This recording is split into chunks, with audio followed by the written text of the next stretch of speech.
Hello and welcome everyone to the Engineers Ireland Labour Market Insights webinar. It's a real delight to have you all here this evening. Just a reminder that today's presentation will be recorded and part of the questions and answers section. But upon request, we can remove parts of those recordings. Just a reminder for attendees, don't forget to mute your microphone. And yeah, if you want to contribute in the comment section during the presentation, I'll happily bring up your questions on your behalf in the questions and answers section at the very end. Okay, so today's webinar, it's part of the wider graduate engineers video series. We've had plenty of videos so far. There's loads of great resources there now on our YouTube channel.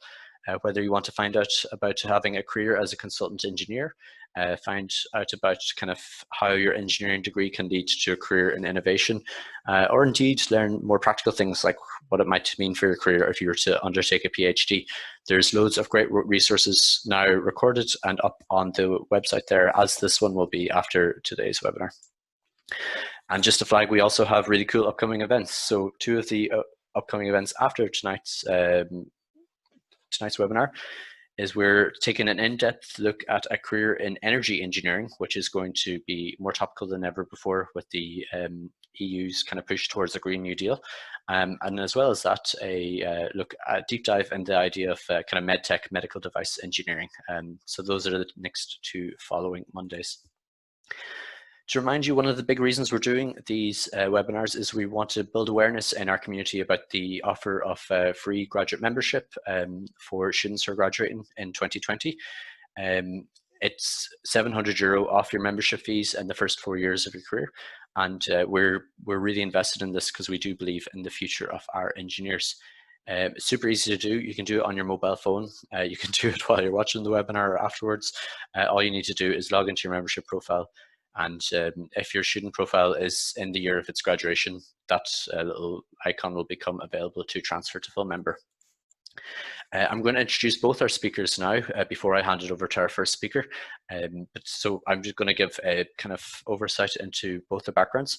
So our first speaker will be Eamon Fitzgerald. He is a strategic partnerships manager with Indeed.com, the world's #1 job site. Eamon was responsible for expanding the company's partnership with clients, NGOs, and governments outside of North America. As part of Indeed's social impact team, he is focused on supporting the most marginalised job seekers struggling to find work, particularly in an era of COVID-19. Eamon qualified as a civil engineer from NUI Galway before going on to work in the political, non-profit, and tech sectors in Ireland over the last 10 years. Before I hand it over to Eamon, I'm just going to also introduce our second speaker. Barry is a senior consultant with Morgan McKinley, and he's responsible for manufacturing and senior engineering appointments. He is also a member of Engineers Ireland and has participated in a number of functions over the last number of years. Morgan McKinley are a specialist recruitment company.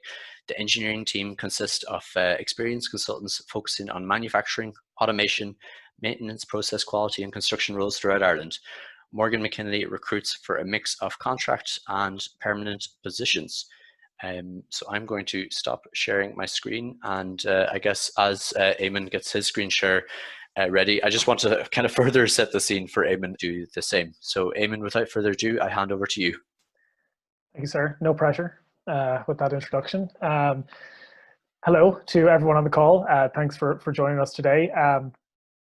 As Miall mentioned, I am in fact a civil engineering graduate, so the irony is not lost on me that 10 years after graduating from civil engineering in the height of the last recession, that I'm here today talking to you all about the labour market in an era of COVID-19. So Miall's given me a nice introduction, so there's kind of no need for me to cover that. I do briefly want to just introduce folks on the call to Indeed itself as a company for anyone who isn't familiar. So this is what Indeed is all about. Our mission as a company is that we help people get jobs. In essence, for anyone who isn't familiar with Indeed, we are the Google of job search. We were established 16 years ago to really try and make the job search as simple as possible for job seekers. In an era where, to try and get a full picture of all of the different jobs that were available to folks online, you had to visit, 20 different sites, between government sites, individual company pages, niche job boards. And so Indeed was really established to say, let's take all those jobs, put them in one spot, so that when the job seeker comes and conducts a job search on Indeed, they know that they're getting an accurate picture of all the jobs that are out there on the web. In terms of Indeed in Ireland, it is the headquarters for our European, Middle East, and Africa operations, but it's also a market in which we're number one in job search. Both for traffic and app downloads, we're number one in Ireland. We have about 4.4 million monthly visitors to our Indeed.ie site. And we have nearly 900,000 job seeker CVs on our Indeed Ireland website. In addition to that, just to give folks a bit of sense of scale, every month we have about 20,000 new jobs added to our Indeed Ireland site. So for folks who are job hunting, entering the job market for the first time, or possibly looking for a career change, it's pretty pivotal that Indeed, albeit my biased opinion, is part of that job search. I talked a little bit about our company's overall mission, which is to help people get jobs. Some of us at the company are aiming to go one step further, and that is to try and help job seekers who are traditionally marginalized find jobs on our site. And so as a member of the social impact team at Indeed, our goal is really to help reduce bias and barriers in the hiring process to ensure that everybody has a fair shot. Our sort of motto on the team is that while talent is often spread equally, access to opportunity is not. And our team, along with a couple of others at the company, are really devoted to understanding how can we make our product better, how can we partner with organizations externally to make sure that job seekers with barriers are finding work on our website. So that is enough about the sales pitch. I'm going to talk to you guys briefly today before I hand over to Barry about the Irish labour market. I'm going to start by looking at what the market in Ireland looked like before COVID, what it looked like immediately after COVID, what we've learned about the jobs market during the restrictions sort of phase, the 5-level phase that we have here. And then last but not least, before I hand over to Barry, I'm going to talk a little bit about the jobs market on Indeed Ireland itself and which sectors are performing well, including a couple of engineering sectors that will be very relevant to the audience today. So just kicking things off, this is a look at the unemployment trend in Ireland pre-COVID. Spoiler alert, it was a fairly positive trend overall. We had a continuous trend of reducing unemployment in the years preceding it. We had a 13-year run, in fact, of reduced unemployment rates in Ireland, and had just gotten back below 5% before COVID struck. Given how sort of strongly Ireland suffered during the Great Recession, that was in and of itself a feat. And so to sort of end up in a position earlier this year where we had a total of about 120,000 people altogether out of work was a pretty big achievement. One of the things we'll often look for, aside from just the general unemployment rate, is how are traditionally marginalized groups performing. So yes, the rate overall was reducing, but how are groups that generally experience worse unemployment, how are they performing in this market? And again, the story was pretty positive from an Irish context. I've sort of taken a select few groups here for people to look at, but we can see that, again, unemployment trends were all positive for groups, whether they were folks with lower levels of educational attainment, younger workers who traditionally have generally twice the unemployment rate of the average worker, migrant workers, lone parents. The news was all good for them. Now, that said, unemployment rates for these groups were still higher than the national average. That's not unusual, but it is worth pointing out because these groups can be particularly vulnerable when there is an economic downturn or an economic shock, which leads us to COVID. So this is what an economic shock looks like, an employment shock looks like, and in this case, it was pretty severe. So having had an unemployment rate that was down below 5%, we saw this shoot up to close to 30% by the end of April, with more than 800,000 people out of work altogether. Now, that was a pretty unique situation. Those folks were out of work, not just because their employers had to lay people off, but because the country literally shut down. And so while that wasn't sort of an artificially high unemployment rate, we did see that number settle back down to around 15% heading into the summer as we eased back to level 2 restrictions in Ireland. And that 15% number is about what the unemployment rate was at the height of the Great Recession about 9 or 10 years ago. So again, this was a fairly severe crisis that impacted a huge volume of workers. It's not something that we see often in any market around the world, and certainly not in Ireland. One thing I will briefly mention is that for any folks who look at sort of the official unemployment rates, either in Ireland or in other European markets, the official rates will actually be artificially low. A lot of governments stood up employment schemes like the pandemic unemployment payment, the wage subsidy scheme, which sort of housed a lot of these workers that were temporarily laid off. And so all of these figures that I'm about to run through with you today are the COVID-19 adjusted figures and reflect the reality of how many people were really out of work. Aside from unemployment numbers, we learned a few other sort of interesting things about the labour market in Ireland during COVID. And the first was that in essence, we sort of ran this giant experiment which looked at how many job seekers could overnight switch to remote working. And despite the sort of narrative that we often hear in the media or online, that was really a reality that was out of reach for most workers. And so you can see here with a breakdown in this graph, more than 50% of the workforce actually found themselves either out of work or on reduced hours due to the COVID lockdown.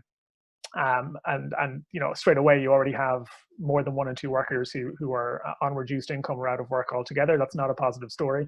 But 22% of the workforce were defined as essential. So these are workers who were still in fact able to carry out their work as normal, and so can sort of be discounted from the figures altogether. Worth pointing out there that when we talk about essential workers, we're often thinking about healthcare workers, but the vast majority of those workers were generally in the sort of transportation and storage, retail sectors, generally low-paid jobs, despite the sort of high risk from a public health perspective. They were still out carrying out their roles. And then the last chunk you'll see there, really, that the workers who were able to switch to remote working without having to reduce their hours, reduce their income, or lose their job. So at 25% altogether, 1 in 4 workers. So yes, it was a huge switch to have 1 in 4 workers working remotely. That's not something we've seen before. But again, it's just not a reality that most people were able to achieve in lockdown. The second thing I want to look at is, our first lockdown was quite unique. Everything shut down. A lot of businesses that would be open today weren't able to open then. And so the next thing we'll look at then is, as we try to sort of learn to live with the pandemic and have this sort of tiered or level system approach, how did that impact the numbers? Did it make things better, worse, indifferent? And so what we saw during the past few months is really, it goes without saying that obviously this leveled restrictions system that we introduced in Ireland did have a huge impact on the labour market. But the movement between the levels really dictates how severe that impact is. And so there were basically 3, I think, big events since September that have influenced this number. So the first was Dublin moving to level 3, then the country moving to level 3, and then the country moving to level 5. What we saw before all those events was that around 200,000 workers were still out of work as a result of the pandemic and the associated restrictions. These were folks that were claiming the pandemic unemployment payment, folks that were tied directly to public health restrictions as being the reason they were out of work. Dublin moved to level 3. We saw, as you can see in the graph, a bit of an uptick in the number of PUP claims in Ireland. That was then eventually offset in the following weeks by other counties who were still sending people back to work in level 2. But once Ireland moved to level 3 and subsequently level 5, we've seen this huge uptick in PUP claims in the country. And the difference between the sort of level 5 and a level 2 is the difference between 150,000 people being out of work or not. And so those levels will have a massive impact, both positive and negative, as we either lay them on or take them away over the next few months.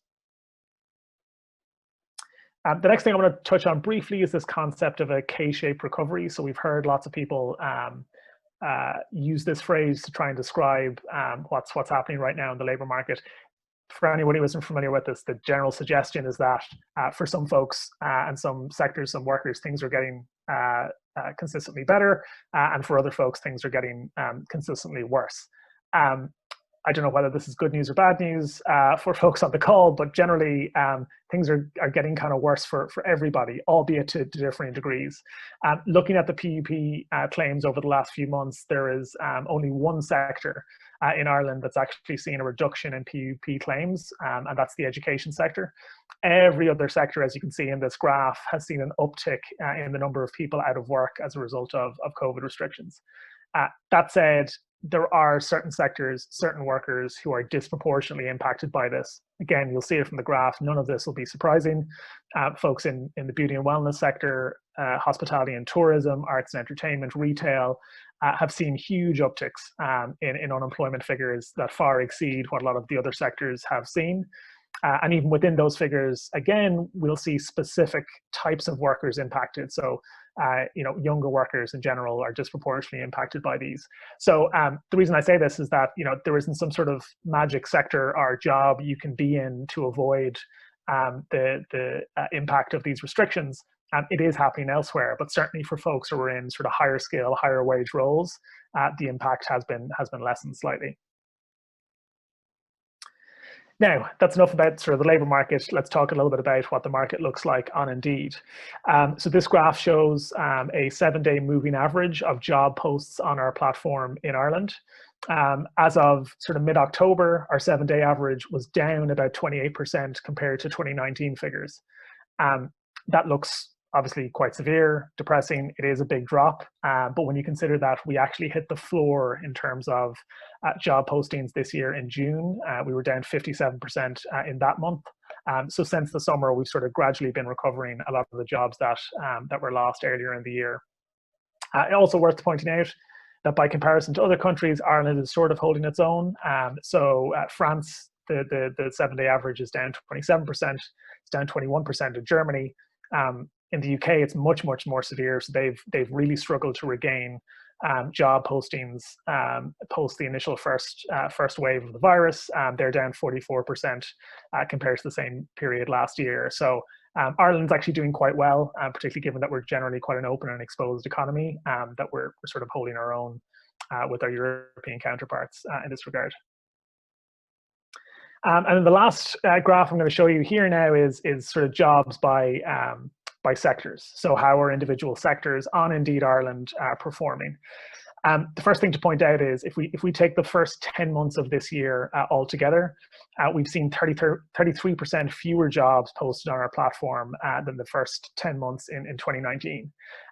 So I would keep that 33% figure in mind when we see the numbers on the right. Anything that's down less than 33%, that's a good news story. Anything that's down more than that, not such a good news story.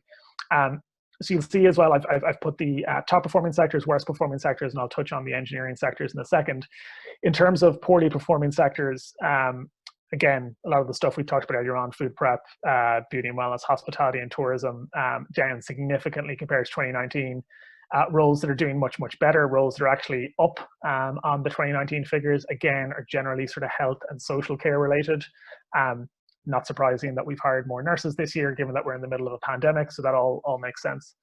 The 4 buckets you'll see in the middle are the 4 engineering brackets that we have in our data set: electrical, mechanical, industrial, and civil. Electrical and mechanical are outperforming the job sectors as a whole, down 8.6%, so broadly in line with numbers from last year. Mechanical down slightly more, but again, down 20%, much better than the average of minus 33%. And industrial is sort of pretty much on a par. It's hard to know exactly why these numbers are this way. We can probably take a fair guess that when it comes to electrical and mechanical roles, they probably held up better in the initial lockdown than other sectors, in part because they might have been deemed essential. Folks who were working in manufacturing, folks who were connected to the energy sectors, a lot of those jobs might have continued to sort of be churned out when other sectors were shut down. Civil engineering is obviously the worst performing of the sectors that we have here. It's down 43.5%, but I do think it's important to give some context to that number. And that is to say that firstly, civil engineering was not sort of deemed an essential sector in the first lockdown. And so from a business perspective, a lot of project work that might have been on the books for these companies were paused. And they in essence took 3 months out of the year when they might have been hiring or recruiting for staff, when sort of nothing was happening. The other thing that's worth pointing out is that civil engineering, by comparison to the other 3 sectors, is actually the biggest. It is the most active engineering sector on Indeed. And what we'll often see in normal times is there's a lot of employee turnover in large sectors throughout the year. Job seekers are looking for better wages, better hours, better companies to work for. And so you'll often see, job seekers who are in employment making leaps to other companies, getting the best deal that they can for themselves. In recession time, it's not surprising that job seekers are a bit more conservative. They take less risks. They're less likely to look for new jobs if they're already in one. And so, in addition to just the general downturn that we've seen in the pandemic, we're also likely to see that there's just not as much employee turnover in a large sector like civil engineering. And so you're not seeing the same number of job postings because companies are not looking to sort of backfill the same amount of positions that they had previously. So what I would say there is, yes, the number is pretty low, but there's probably actually some context for that makes the sort of figure itself slightly less depressing. And I did briefly look into our civil engineering figures from earlier in the year, and what we've seen is that since the summer, much like the general trend in job postings across Indeed, the trend around civil engineering hires is actually positive. So I think that number was down in sort of mid to high 50s in the summer. It's back up to 43%. I think that trend will probably continue for the remainder of the year. And so before I hand over to Barry, I just want to kind of close off with these few points. I know Barry's going to talk to you a bit about your professional sort of brand and profile when it comes to the job search. I do want to touch on why we provide you guys with these numbers and this sort of level of insight. The first is sort of context. We and Indeed believe it's really important that job seekers understand the context within which their job search takes place, so that they can put themselves in the right frame of mind for that job search. So there's no doubt that it is harder to look for a job today than it was 12 months ago. But that's true for everybody and not just for you. And so if that means having to churn out more applications, having to deal with more rejection letters than you would like, that's part of the process. And building up that sort of resiliency is going to be key in the next sort of 12 to 18 months. The second is that we've moved from what was a job seeker market to an employer market. There's less opportunity for job seekers, more competition for roles. And so, yes, while formal qualifications, university results, all of those things are really, really important, it's now more important than ever to also ID your own unique qualities, what makes you special as a potential hire for a company, and to emphasize those alongside the traditional qualifications. And the last thing is really that we believe data improves decision making. So for job seekers who do want to tough this out and head into a competitive jobs market and be resilient in that process, that's fantastic. Other job seekers might see this as an opportunity to further upskill, do additional training, decide that now is the right time to do it given how competitive the jobs market is. That's also great. Or the last thing is, for folks who want to pivot their careers, I'm a big advocate, for obvious reasons, that an engineering degree actually sets you up for roles in a lot of different sectors, a lot of different industries. And so, if you've been sort of thinking about that career pivot as you enter the jobs market now, maybe now's the right time to do it as well. But again, the more data you guys have, the better decisions you can make with it. So that's the end of my presentation. I know we'll have time for some Q&A at the end, but I will throw back to the guys now. Eamon, thank you so much. And just as a big shock there, but I guess some of the really kind of positive things I was taken about that is the fact that kind of holding on to that trend is positive note that you mentioned. And also, yeah, I just think that what you presented on the context like that is so important to remember for our graduates as they are job searching, is that there have been a lot of people who are struggling, and it's okay to be rejected by those firms, and that I'm sure something will come along as things get better. So yeah, thank you so much, and I'm delighted to hand it over now to Barry. Yeah, so Barry is actually, he's a stalwart supporter of Engineers Ireland. I think this is like somewhere between his 10th and 20th time to present to either this audience or our global engineers audience. And Barry and I regularly joke that he could do my half of the presentation as well as his own. He knows it so well at this stage. So Barry, again, thank you so much for your ongoing support, and I hand it over to you. Thanks, Michal. I'll just confirm, you can see my screen, is that right? It's yeah, it's everything. Looking perfect. Thanks very much. And listen, thanks very much also to Eamon. I suppose it's been a bleak, I suppose, probably eight or 9 months for the majority of us here on this webinar. I think the reason is because there's a huge amount of unknown. I think Eamon will agree to me, and Michal, you alluded to it there as well. You know, the good news is that we have hit rock bottom, okay, when it comes to the unknown and the knock-on effects of COVID, and particularly from an engineering point of view and a labour markets insight point of view. Hopefully, this will be a bit more positive than you may have expected coming on to this evening's webinar. So, just to give you a bit of insight into who I am and who we are in Morgan McKinley, is that we're a privately owned global professional recruitment company. We were set up just over 30 years ago by a Kerry man living in Cork, a gentleman called Pat Fitzgerald. Pat's chairman of the company and still very much involved in the company. And I suppose since he established the company over 30 years ago, we've grown to be the largest supplier of professional staff in Ireland. So throughout the world, we've got 17 offices in 9 countries, including 5 in Ireland, across Dublin, Galway, Waterford, Limerick, and Cork. We work across 12 specialist areas and mixture of both permanent and contract recruitment. And in Ireland alone, we've got over 300 employees, 700 worldwide, and we have over 2,300 contract staff on our books, working throughout various sites in Ireland. So from an engineering perspective, I suppose we are the leading supplier of engineering recruitment, delivering permanent, contract and temporary solutions to clients across Ireland. And we currently have 10 consultants working on the engineering team nationally. We split our specialties between geographies, so half the team here in engineering would look after the west of Ireland from Cork up to Galway, and the other half then would look after the corridor there from Dublin down to Cork. And we specialise in areas such as quality validation, process engineering, manufacturing engineering, project management, all the way up to senior appointments. So we as a team, we would continuously, I suppose, partner with established clients across medical device, life science, food, and other industries such as the data center industry, which is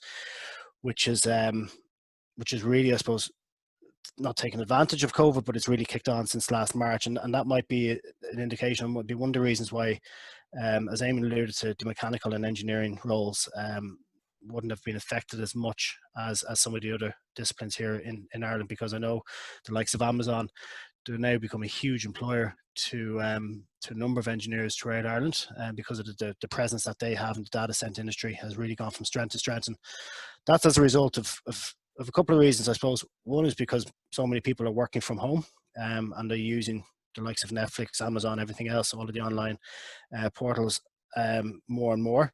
And because they're using effectively a lot more servers than they would be if they were all working from the office. Another reason is because of the skill set that we have here in Ireland. That's the reason why we see the likes of Google, Microsoft, and Amazon here. And the third reason is obviously because of the tax breaks that we would provide to those companies. So I think, by and large, there was certainly a large collective sigh of relief when Joe Biden won the election, or is set to win the election in the coming months, because I know Donald Trump had indicated that he was looking to take a lot of these multinational companies away from Ireland. So, to give you a bit of an insight, historically speaking, we as a recruitment company, we wouldn't generally work with companies when it comes to fulfilling their graduate needs and their graduate roles. Now, we would still partner with them if it's a case of prepping graduates for these positions that they're applying for, or putting them in contact with the right hiring managers. But just to give you an insight, this is a typical role that we'd be working on for someone who's maybe just outside of college, or has 2 or 3 years experience. So it's a design engineering role in NACE, I think this one is.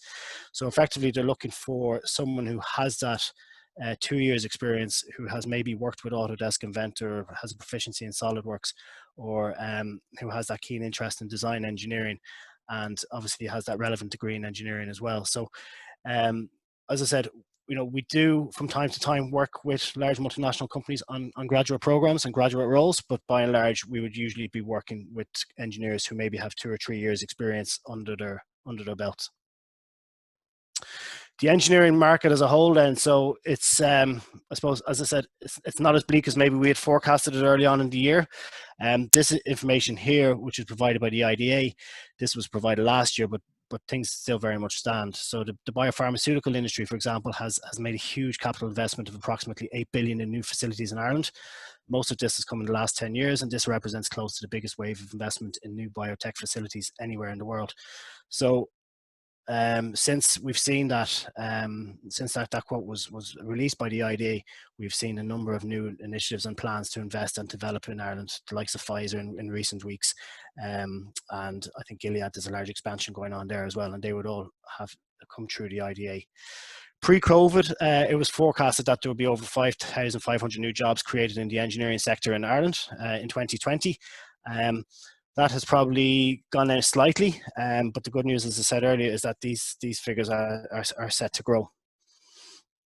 I suppose interesting observations that we would have picked up from, which were raised by Engineering 2019, which is their annual publication, highlights the concerns that a lot of employers would have in the engineering sector, and that's that 94% believed that there was a shortage of experienced engineers with the right skills, and 79% believed that there was a shortage of engineering graduates.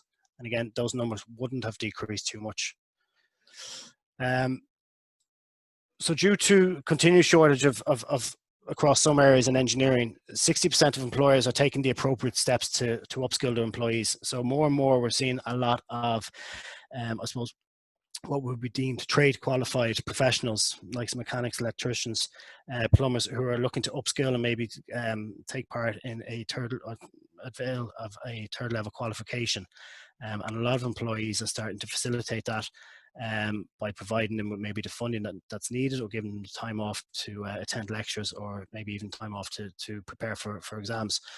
64% of employees are collaborating directly with educational institutions.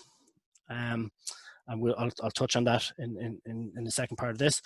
And apart from, I suppose, Q2, COVID-19, as again, hasn't had a huge impact on the labour market for engineering compared to some of the other industries that my colleagues would be working on here in Morgan McKinley. There has been a significant shift in recruitment since July, which would be Q3 of this year. And that again has been largely driven by pharma, medical device, construction, and the data center industries. So just to give you there's some recent good news stories that we would have seen in the last couple of weeks with Qualcomm, TikTok, and Edwards all announcing a number of new jobs here in Ireland. I think the fact that they were coming to Ireland was big news, and then also the fact that cumulatively they have 750 new jobs which will be coming on board in the next couple of years. And again, that was in partnership with the IDA. Then we would have the likes of Pfizer, Regeneron, and Gilead, who've been in the news in the last couple of weeks because of the progress that they've had in either manufacturing a vaccine for COVID, or coming up with alternative therapies to alleviate COVID symptoms. So I think when Donald Trump was at the height of his game, when he was denouncing COVID, he was also giving a lot of kudos to Gilead for one of their products. And then when he actually came down with COVID, I think the drug that he was administered was manufactured by Regeneron. Trinity Biotech are an interesting company. They're based here in Ireland. They historically, I suppose, would have been known for manufacturing kits for testing for HIV in companies, over in Africa. But they've recently made headlines both here in Ireland and in the US for coming up with an antibody testing unit, and also a quick testing unit which will be able to give you an indication whether you have COVID-19, I think with the results of between 10 and 15 minutes. And just interesting enough, just looking at the stocks there, their stocks have jumped massively, I think by about 24-25% today or this afternoon, just as that news has kind of reached America. So they're definitely one to keep an eye on, and certainly exciting that they're a homegrown company based here in Bray in Wicklow. So Eamon had alluded to this himself. I'm glad our numbers match up because his source and my source were different. But if we look there, we'll see that just pre-COVID, there was a just below 5%, an unemployment rate below 5%. And that's jumped up to, I think it's 7.3%. Now, that's obviously not including those who are availing of the PUP.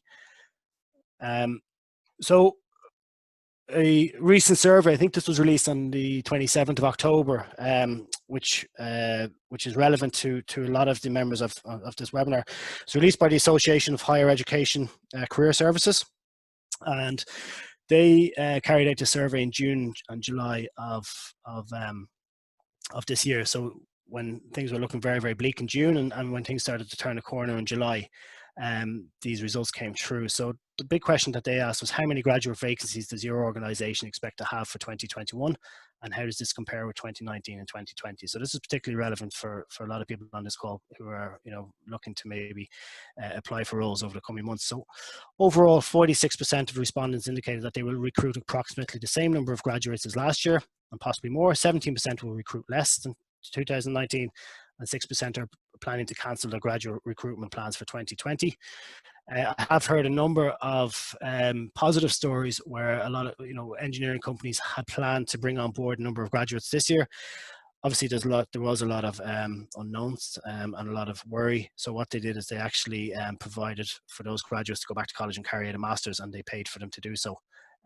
So effectively, they got a free qualification out of it, knowing that they can then start their graduate program in 2021, which is brilliant. So a lot of employers, they still don't know how their graduate recruitment numbers are going to stack up for 2021, and that's obviously reflects the uncertainty that's still out there. But the good news is that the majority of companies are continuing to respond accordingly and to hire graduates. If you look over on the left there, you'll see that 42% of the companies who were asked to take part in this survey, or who were surveyed, were engineering companies, and they would have said that they are looking to definitely bring on new graduates in the coming months. Eamon alluded to this as well, and I think it's really important. So going forward, when you are, I suppose, applying for these graduate roles, you need to set yourself apart from your peers and from your friends, even in your class. So very often, a lot of engineers coming through third level university will have a huge amount of experience and technical skills which is relevant to the role. And what will set you apart, I think, will be the soft skills, which are here on the right, the manufacturing soft skills. So between these two slides, you have construction, you have manufacturing, two engineering industries. Interestingly enough, hopefully this will highlight, but both industries are looking for people with soft skills where they have the ability to cope with pressure, they can listen and observe for deeper understanding, and they can provide a positive attitude and energy. So really, when it comes to, I suppose, adapting your CV, I'm drawing up your CV for the job hunt, I would really kind of focus, I suppose, more on your soft skills, while obviously alluding to the fact that you have the technical skills from your third level, or it could be from a placement as well that you may have had. Really important to identify that. The other thing as well, when going forward for a role, is that you're I suppose, A, ambitious, but B, realistic just in terms of salaries. You don't want to be pricing yourself too much out of the market. Very often companies will have a graduate range that they're not going to go below or go above. And in an interview, if you are asked what your salary expectations is, it's important that you are prepared, that you are, as I said, not pricing yourself too much out of the market there. So on the left here, you'll see our Morgan McKinley salary guide, which we would release every year. This would generally start off with someone who has 2 years experience, or may have a master's or a PhD under the belt. Over here on the right, you'd see more in line with recent graduates coming straight out of college, and where they should be. Typically, an engineering graduate would be earning in between 26 and 32,000 per annum. Okay, and that's generally, I suppose, if you were to equate it, that's generally someone who's working a full-time role, 39 hours a week, 52 weeks a year, who would maybe looking at 20 to 21 days annual leave. Okay, there are bonuses on top of that. There's the opportunity, obviously, to make money, particularly for engineers who for people if you work in shift roles. There would be a shift allowance on top of that. And then some companies would have benefits such as share schemes or bonuses, which graduates would be entitled to as well. So it is important that you do know your worth, and that you talk to your peers, you look at the salary guides. The salary guides that we would publish every year would be in conjunction with the IDA, and even some of our peers and some of our competitors such as CPL. We will collaborate on them to ensure that we have a relevant and an accurate portrayal of what the market is. But there is an awful lot of information out there that would give you that insight into where you should be at. And the fact is, look, you know, there are roles out there. There's definitely graduate roles out there. The onboarding for new recruits was a bit of an issue at the start. A lot of companies were hesitant to bring people on board because of the fact that they didn't, you know, there's quite a significant amount of managing of people which is involved for bringing on new recruits, not just new graduates. But companies have been by and large a bit more open to it, as I said, in Q3 of this year, bringing on graduates who may be working from home. If they have the opportunity or any opportunity they can get to go on site, they've been bringing them in on site, but they have been managing them and ensuring that they have all of the support that they need in their first couple of months within the company. So in saying that, I think one area I just want to really touch on, and one takeaway that I'd ask you to do maybe this evening, is that when you are building your network going forward for these graduate roles, that you do it, I suppose, holistically, and that you kind of take a step back and see if someone was looking at your LinkedIn, prospective hiring manager was looking at your LinkedIn, would you hire them? Or if you were the hiring manager, would you hire them? And I just fast forward to this role. So this is Ricardo Mihal, and I would know him very well. He's an active member of Engineers Ireland. He has a passion for environmental energy and environmental engineering. So Ricardo has an excellent profile. He has a professional looking photo. He has all of his qualifications. He has the fact that he's a member of Engineers Ireland in his title as well. And he has some information there which is particularly relevant. Formally thank both our speakers, Barry and Eamon. You've both been phenomenal. And as this recording ends, I just want to say thank you both so much for your contributions this evening.